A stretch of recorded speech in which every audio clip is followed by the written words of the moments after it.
Buenas tardes. Bom dia. ¿Cómo estamos?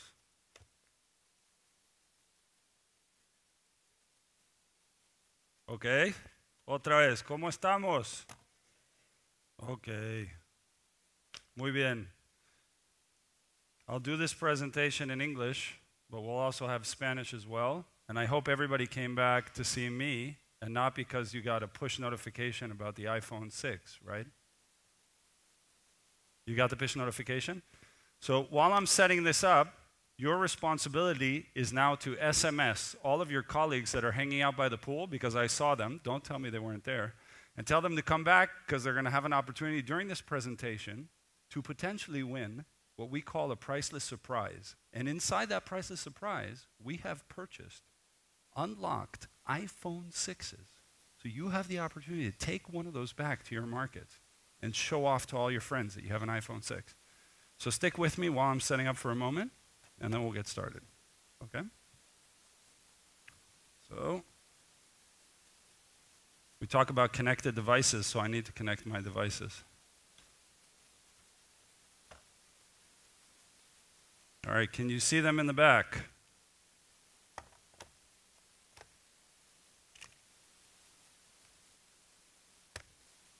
Yes?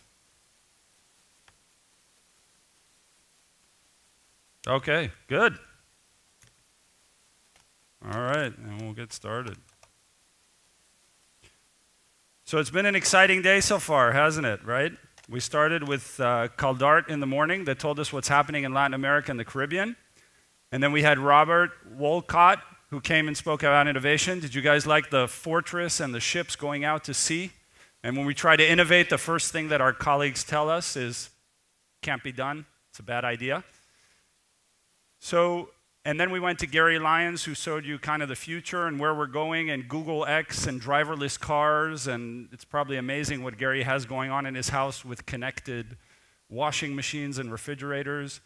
And then we had an interesting panel where we talked about innovating at our core, right? We saw innovation in our commercial products, innovation in credit, in debit, and we talked about the user experience around our products.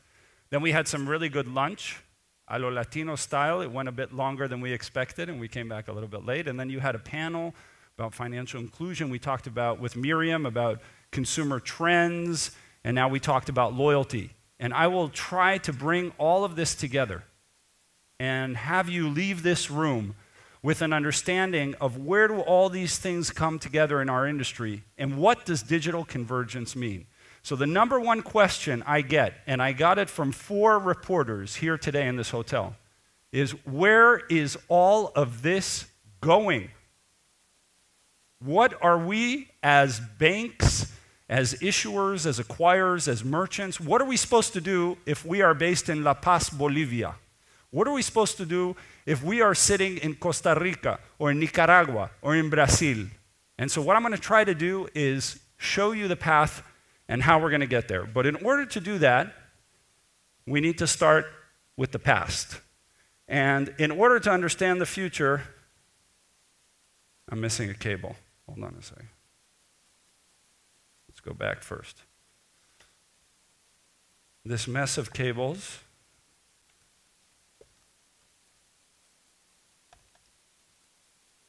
Carlos, where is my volume cable for AV?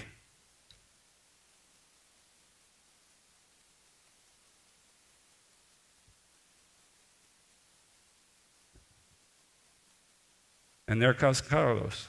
Everybody, this is Carlos. Let's give him a hand. He's been working very hard. No AV cable. Okay. But anyhow, while we're getting that, so in order to understand where we're going, we need to understand the past. So what I'd like to do is I'm going to take you through a journey. And we're going to go back into when our industry began in order to understand where we're going. So as we're getting the AV cable here, hopefully. Do you all remember the movie Back to the Future? Yes, you remember Michael J. Fox, and he had to go back to the future, and you remember when he was playing the guitar on the stage and he starts to disappear, and he has to go back into the past in order to make sure that his parents kissed, because if they didn't kiss, then he wouldn't survive in the future. Crazy. So that's what we need to do in our industry. In order to understand where we're going, we need to understand where it all started and where we began. You found it? Awesome. All right. Or as we say in Brazil, ótimo. Okay. So there we are. So that's Back to the Future. You remember the movie. And I still don't have any AV. You guys turn on the sound? Ah, there we go. Okay.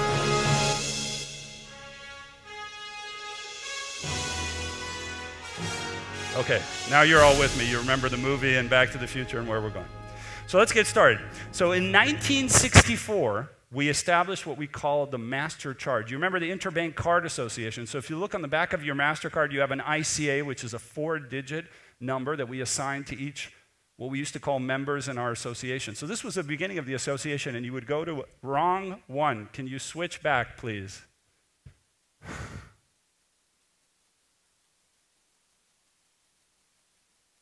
You can't switch me on the switcher because I'm presenting on the iPad. Carlos?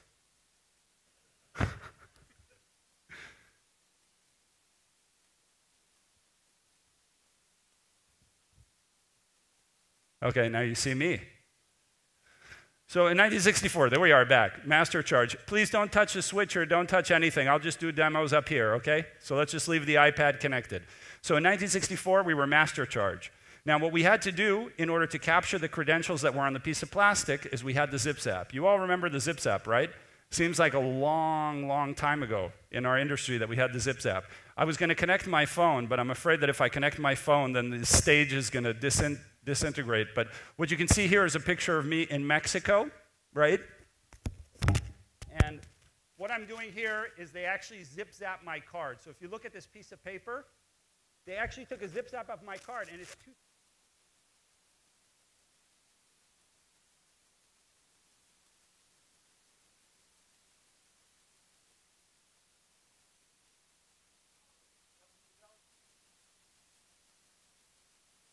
And you can turn on the front mics, and I'll use those. We developed the magnetic stripe in 1974. This became our industry standard. We came together, and we launched the protocols for a magnetic stripe. Now, there are three things that dictate every aspect of our industry, and that's the cost of the transaction, the safety around that transaction, and the user experience. Everything we do in our industry is dictated by these three things. So you've all heard of the word interchange, right? That's essentially the cost of the transaction to the industry. Then we have the safety or the rails that we put around that transaction in order to enable it to happen. The credentials going from the bank account to the merchant's bank account, and we capture those funds, and then the user experience of that. So a magnetic stripe transaction was a really, really good transaction. What did we have to do to enable a magnetic stripe transaction? We took out the card, and then what happened?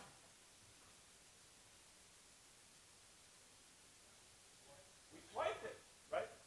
How do you say swipe in Portuguese? I don't know.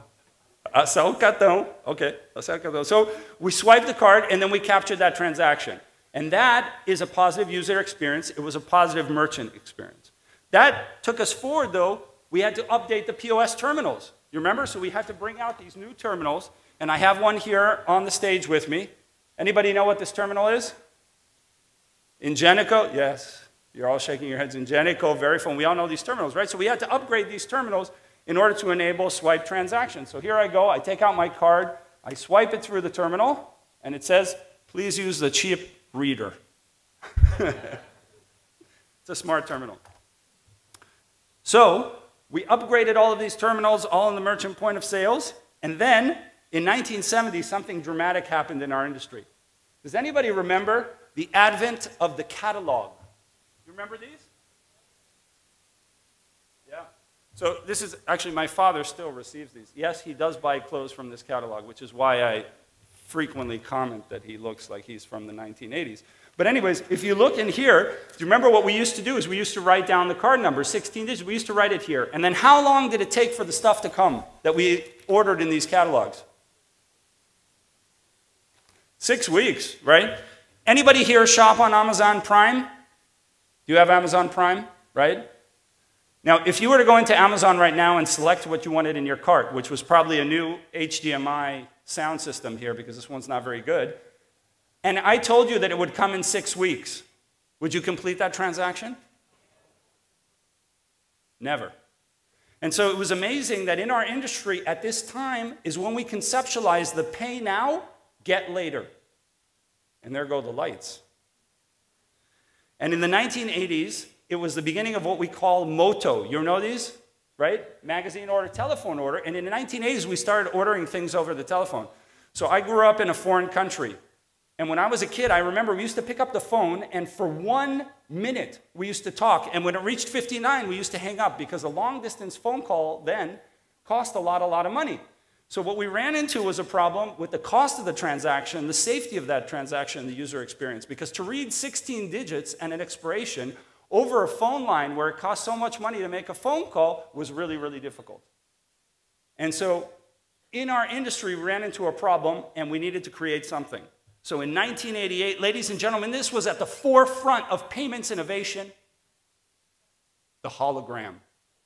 Now, can you imagine the head of emerging payments for Latin America at that time in 1988, 1986, 87, sitting there and saying, ladies and gentlemen, how are we going to get all of the issuers to adapt the hologram?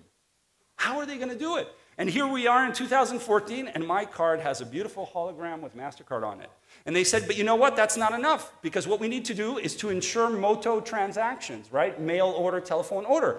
And then, all together as a payments industry, we came back and we invented, are you ready for this, ladies and gentlemen? Sitting on your chairs, you're not going to fall off?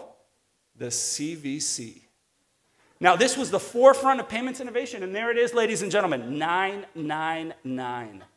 So when you made a phone call and you ordered something over the phone, there it was, CVC2, you entered those 3 digits, and we authenticated that transaction. Beautiful. Now, that was 1988. What happened in the 1990s, aside from the fact that we wore really ugly jeans that used to come up somewhere here mid to our back? But other than that, what happened? You remember this? Yeah.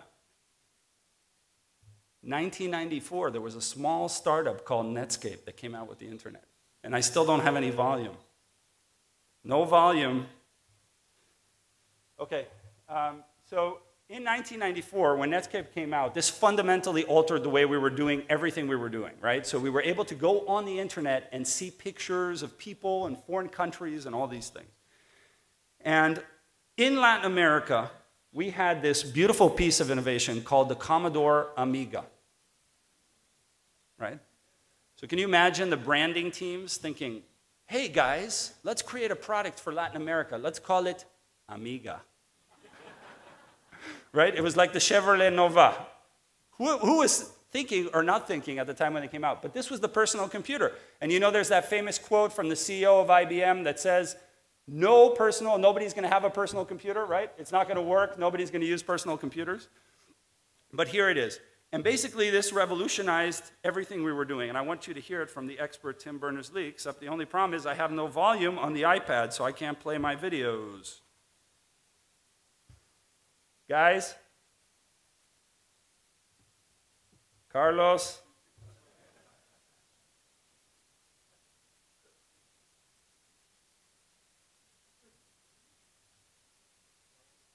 Carlos?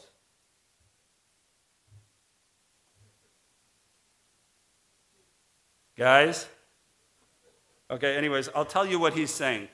But the other videos, I am going to need volume. Okay, here he comes. So anyways, basically what Tim Berners-Lee is saying, Tim Berners-Lee is the guy who invented the internet. So for those of you who saw Gary Lyons this morning,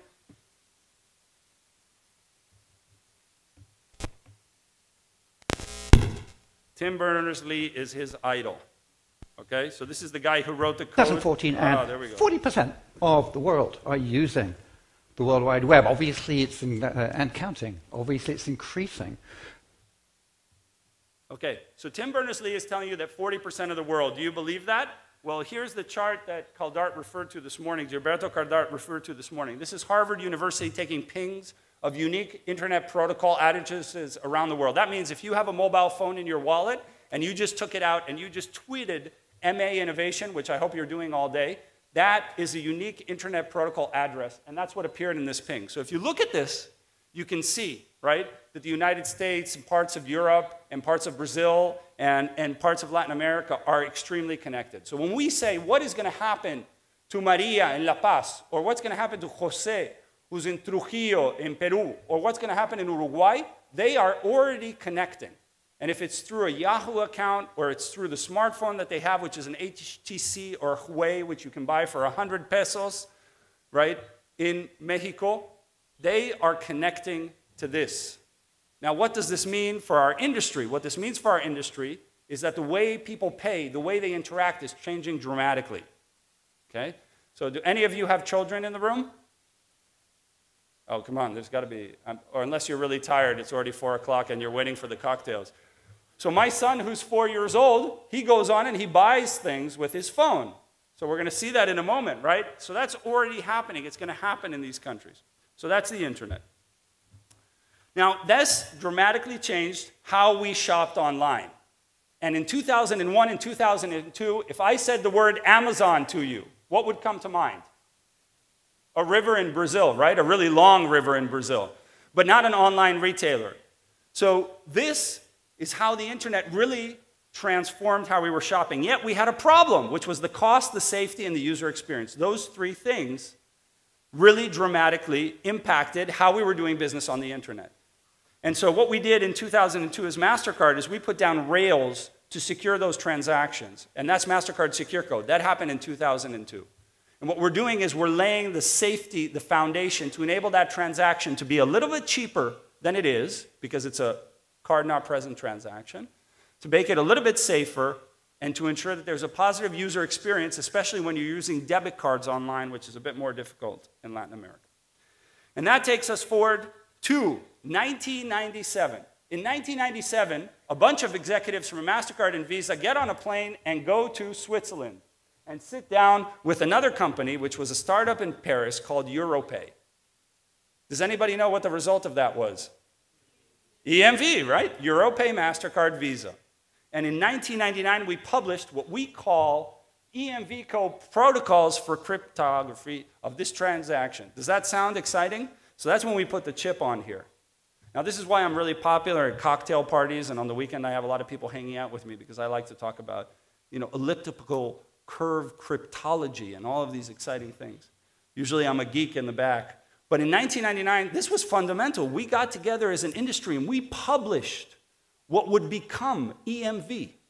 Today, I stand here, I am proud to tell you that 80% of MasterCard's cards in Latin America have a chip pin capability. They're EMV ready on that piece of plastic. This was a fundamental change for our industry. And this was published in 1999 by the EMV Co. So now, let me take you forward and ask you this simple question. And I need to bring up a volunteer. This mic is not working, but we're going to bring up a volunteer. I want one person who's not from MasterCard, please, to come up and join me on the stage. A volunteer. Come on. I'm not that scary. Although my AV doesn't work. Come up, sir. Come. Hey, but they're all waiting. So you got to move faster than that. Come on.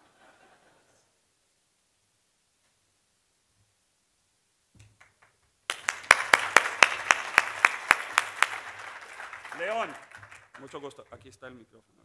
Mucho gusto. Leon Vega. Where are you from? Mexico City. I've heard of it. You? Yeah. Really? Yeah. That's good. So Leon is from Banamex. So I'm going to ask you the question. What do you think made EMV work? So here's this card, right? I've got this chip. I take this terminal. There I go. And I stick in the card, right? What made this transaction? Why did it work? Why is EMV now in 80% of our cards in Latin America? Because of the security that provides. The security? Right. And what else? What else? I don't know. What's the key to every product we do in the payment space, do you think? Security. Security, right? Wow, it's like you've almost heard someone say, the cost, security, and what's the third? User experience, right? So what is it about this? What is it about the user experience? It's a little bit, it takes a little bit longer than the swiping, but it's secure. It's secure, right? Yeah. So I have my own theories, but thank you very much, Leon, for coming up. You were an excellent volunteer. Now wait. You're not off the hook. So you have to stand here. You have a smartphone? Okay. So I want you to take a selfie of the two of us with the crowd in the back. And you're going to bring that selfie over there. You're going to have a chance to enter into the Price is Surprise sweepstakes for the chance to win the iPhone. So now you guys are all excited about being volunteers, right? So let's take that. I'm going to take one. You got to get the crowd in the back. Okay, go.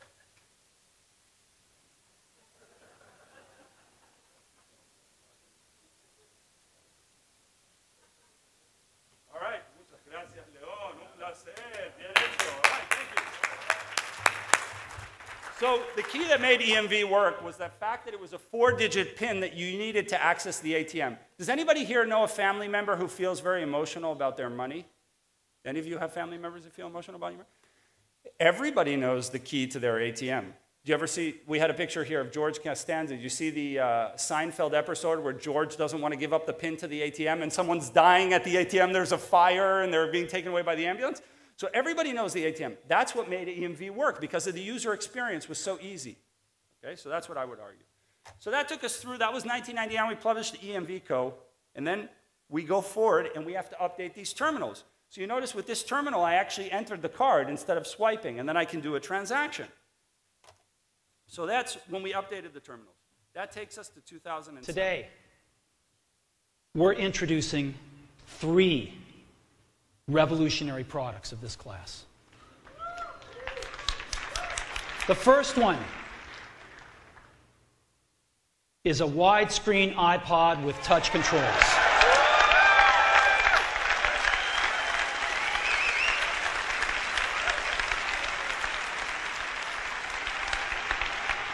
The second is a revolutionary mobile phone.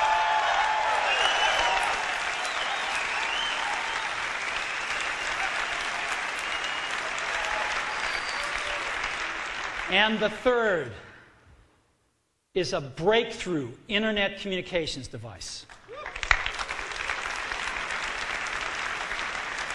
So, 3 things. A widescreen iPod with touch controls, a revolutionary mobile phone, and a breakthrough internet communications device. These are not 3 separate devices.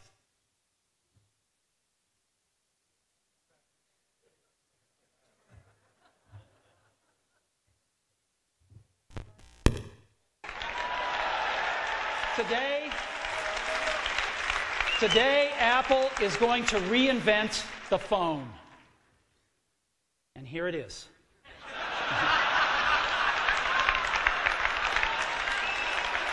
No. Actually, here it is, but we're going to leave it there for now. Yeah, I really sincerely apologize about all the AV problems. This presentation really flows so much better when I can connect everything up and it works. But basically in 2007, Steve Jobs changed our lives. Or as we say in Mexico, Señor Trabajos. Now, Steve Jobs came out on stage in 2007 and made this announcement. I don't think people realized, I was on the streets of Manhattan sitting in a tent waiting to get into the Apple store to buy one of these, but I don't think we realized how much this changed our lives. So if you think back to the first iPhone in 2007, if you look on here, there was the ability to send an SMS. Anybody remember what an SMS is? Seems like a long time ago, doesn't it? Do you know how much mobile operators used to make from an SMS that someone sent from Asunción to DF? Oof, a lot of money. Today we send a WhatsApp or a Snapchat. But this is what the iPhone looked at the time. And when we think about this, we go back, and I have a question for all of you. And I need a volunteer to come up and help me answer this question. What percentage of MasterCard's volume, right, was digital in 2007? I want you to open up the mobile app that you have for this meeting, okay?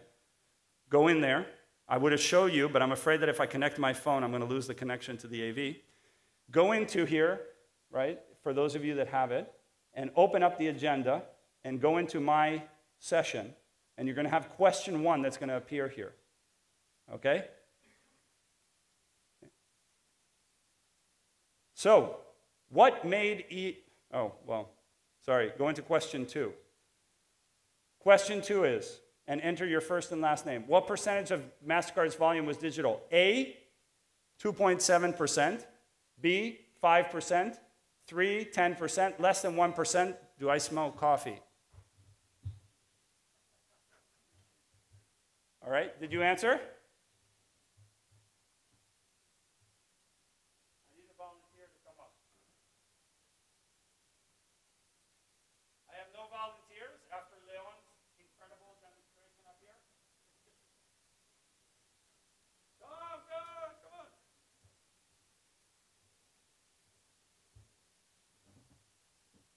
Bienvenida a mi mundo. Silvana, de Brasil. Colombia, mucho gusto, bienvenida. Levantó el grupo.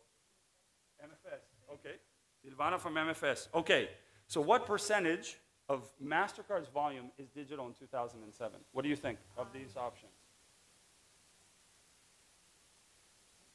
10%. Do you agree? 10%? No? So what do you think? Less than 1%, that's right. So we're going to give you, but anyways, you were great fun. Do you have your phone? You don't have your phone? I okay, do. All right, let's do the selfie. This way. Listos. Everybody smile. Hey, you weren't smiling.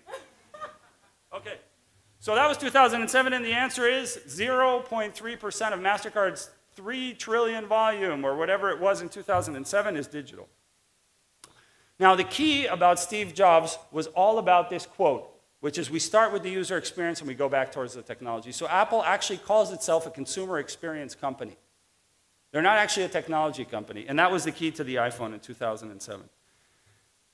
Now, we started an interesting exploration as an industry after the launch of the iPhone. So if you remember the Palm Pilot phone, you remember that one? I had that one with a stylus where we took it out and used to write it. And for those of you, do you remember a small startup in Canada called BlackBerry? What is it with all these fruit? Apple, BlackBerry. What's going to come next? Orange? And we started this exploration at MasterCard, and it's come to Latin America as well, which is where we started with the contactless cards, or what we call PayPass.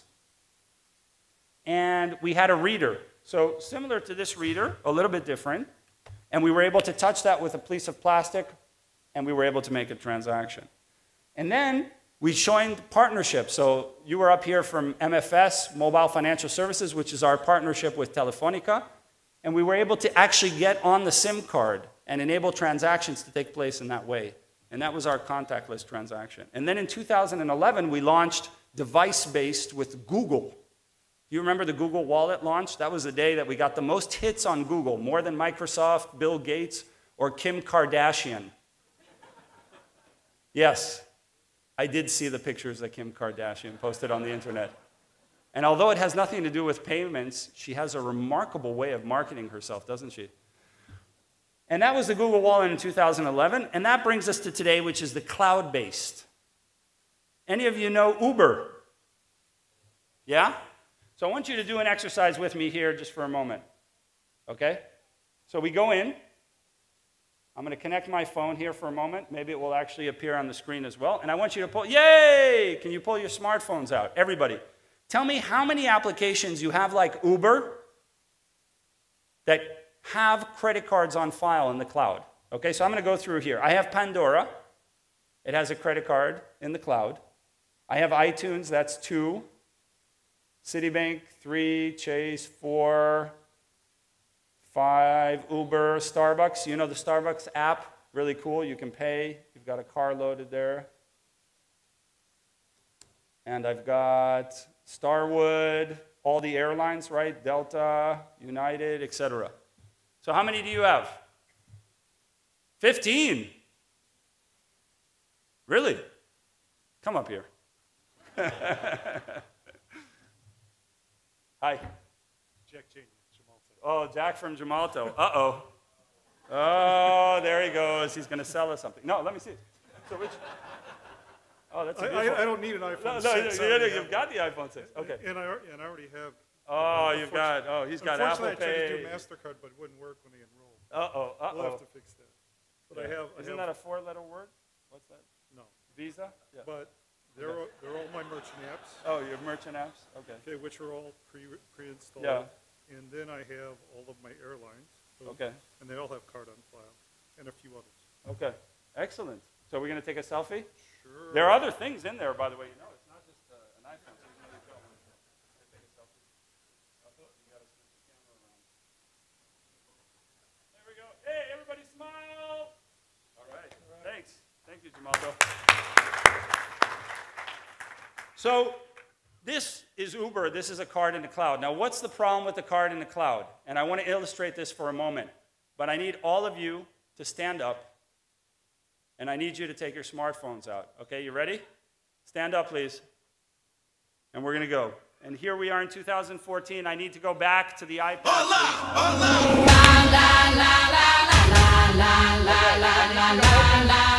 Shazam! Open Shazam. Who has Shazam? Whoever can Shazam this song for me. Someone needs to Shazam it. I dare you. Lego. Lego. Lego. Lego. All of my life, too late, till you shut up with perfect timing. Now here we are, we rock it. Our fingers are stuck in the socket. It's just the nature, the game. Get ready, we'll do it again. Let's not recover from the hangover. When your eyes got me drunk, I was sober. Is it true that you love me? Okay, I so dare that's- you to kiss me. That's With everyone. So that's Shakira, okay? Did you guys Shazam the song? All right, so I need a volunteer who Shazammed it. Come on, you Shazammed it, come up. Yeah, give her a hand, yay! Woo! All right, so here's the phone. We Shazammed it, right? Yeah. So where are you from? El Salvador. El Salvador. Wow, I'm waiting for an invitation to El Salvador. So you're from La Vivienda. Vivienda, sí. La Vivienda. Muy bien. Okay, so what do you see on Shazam? Shakira. Right, you see Shakira, but what comes under it? Oh. Añade esta canción a tus tags de Shazam o a una lista de reproducción de radio. Right, and then right under it, abajo, Que la compre. que la compre. Exacto. La industria de pagos. Muy bien, ahora vamos a tomar una foto. Gracias. Seguro conoces a mi esposa porque a ella le encanta comprar. Selfie, 1, 2. All right, mucho gusto. Gracias. Yay! So that was Shazam, and we're going to go back to the iPad. So what happens with a 99-cent song on Shazam that I buy? Now, what if I call my bank and I say, you know what? I didn't make that Shazam song. I didn't buy that song, right? Because it sends me to iTunes and I authenticate. What happens then? Do you think they're going to file a chargeback? How much does a chargeback cost for a bank? It's expensive, right? We all know that. We don't like chargebacks. When I started in my career with MasterCard, I had the opportunity to visit one of our largest customers, and I sat in the call center and listened to people calling in and filing chargebacks. And the conversation starts something like this. Sí, estoy llamando porque tengo una carga aquí de $30 que yo no lo hice. Ah, señor, sería muy amable, le voy a ayudar. Sí, sí, sí. Quiero, es que yo no hice esta transacción, entonces la quiero cancelar. Ok, muy bien. Usted sabe que si empezamos este proceso y no es una transacción suya, no le vamos a cobrar nada. Pero si encontramos que usted sí hizo la transacción con una cámara en la tienda o algo, le vamos a cobrar $30. Ah, es que creo que mi hijo llevó mi tarjeta. Es que creo que la llevó. So that's más o menos a chargeback. Now for 99 cents, the bank is not going to do it. So what's the problem? With a card in the cloud, we can't secure that transaction. And so everything that my team and our company is doing is to enable a digital transaction based on a Shazam, like Shakira, to be just as safe and secure as a face-to-face EMV transaction. So please send me back to the iPad.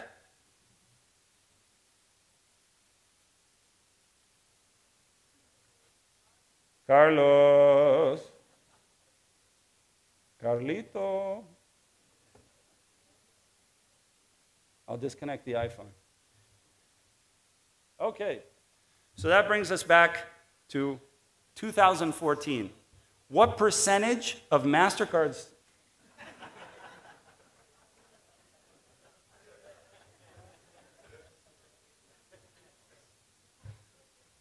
iPad. But I'm going to need the phone again. Okay. So what percentage of volume is digital in 2014? You know the answer. I'm not going to call up a volunteer for this, but the answer is 15%. And that brings us to 2014.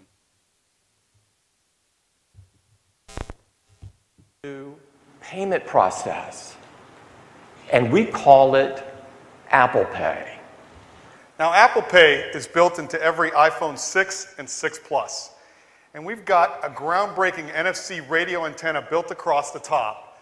Now, NFC is the standard for all contactless payments.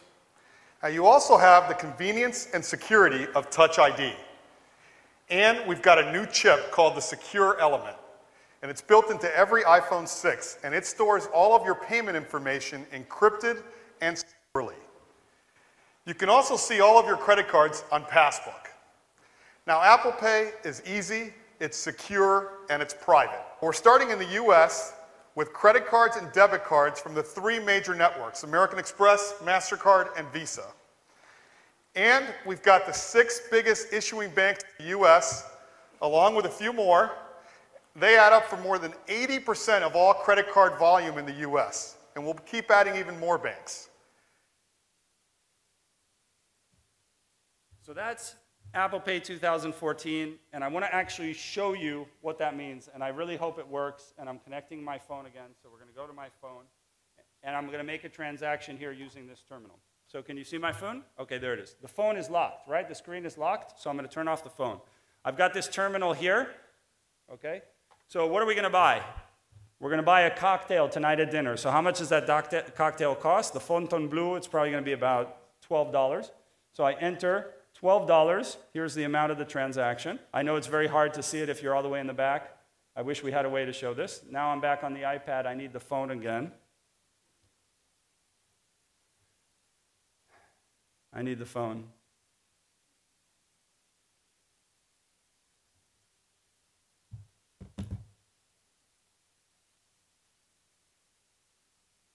So I've got the terminal, my phone is locked, and I turn off the phone, I get it close to the terminal, I press the green, I press it, my card pops up, I put my thumb, and that's it. I just completed a transaction. So there's the receipt, prints out, it's got a nice beautiful MasterCard logo. Let's do that again for those of you who missed how quick that was. So I'm going to enter the amount, $15 now. I'm going to press the green button. There's my terminal. I'm going to get the phone close. Brings up my card. Done. As easy as that. And the rest is pressing. So here we are in 2014. I just want to stop and reflect on this for a moment. I just made a real transaction using my phone with my thumb. So we've come a long way, right, in terms of authentication. This is pretty amazing. And that was Apple Pay for you. And so the NFC, Apple is shipping every device with the secure element inside. They're actually paying to ship these devices with the secure element inside. And there's the NFC, the Touch ID, and all of this is happening through Passbook. Now, if you take me back to the phone for a moment, I want to actually show you a little bit about what this looks like. So you have the card here. The card art is exactly the same as the regular card that I have. This one is issued by Citibank.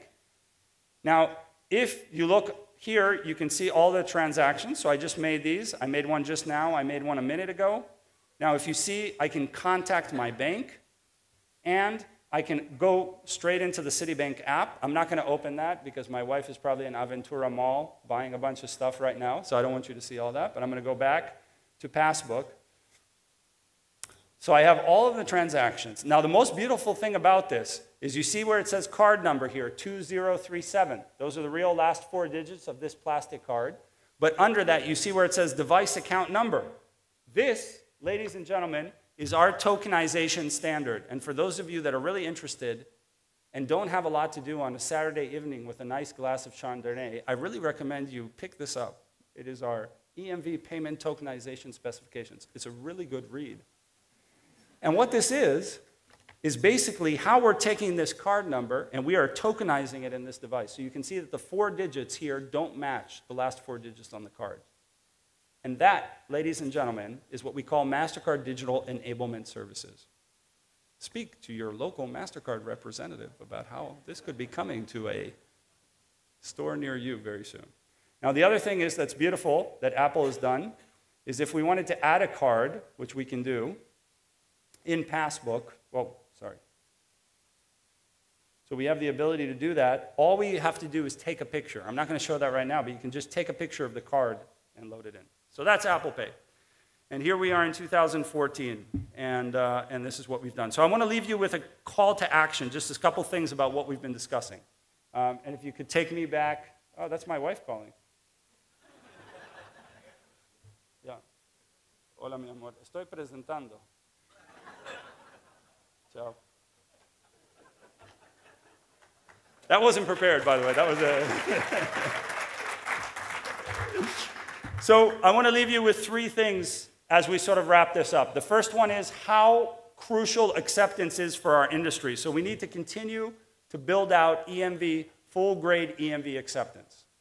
And that is imperative in our markets, especially in Latin America. So getting the right terminals out, the right technology, and ensuring that. The second thing that we want to do is prepare for move to digital. So I hope, even with all the technology problems I've had, that I've shown you that we are moving to digital. We're making digital transactions, right, with Shazam. You can buy songs for 99 cents. You go into these apps. The gentleman from Gemalto has 15 apps that have a card in the cloud behind them. We need to prepare for that move to digital. We need to make sure that the cost of that transaction is right, that the safety around that transaction is right, and that the user experience is positive. And that's why we have our digital brand, which is MasterPass, and we're rolling that out in Latin America, starting with several key markets, and it's going to come to more markets in the future.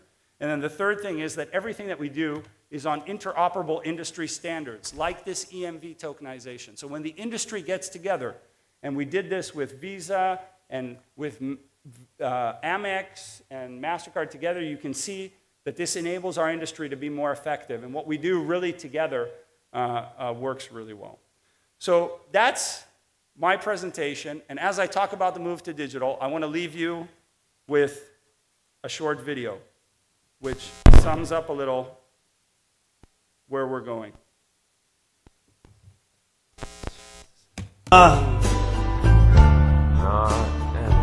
I'll start it from the beginning. Emma.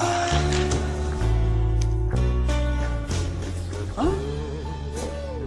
Emma. Emma. Emma. Emma. Emma.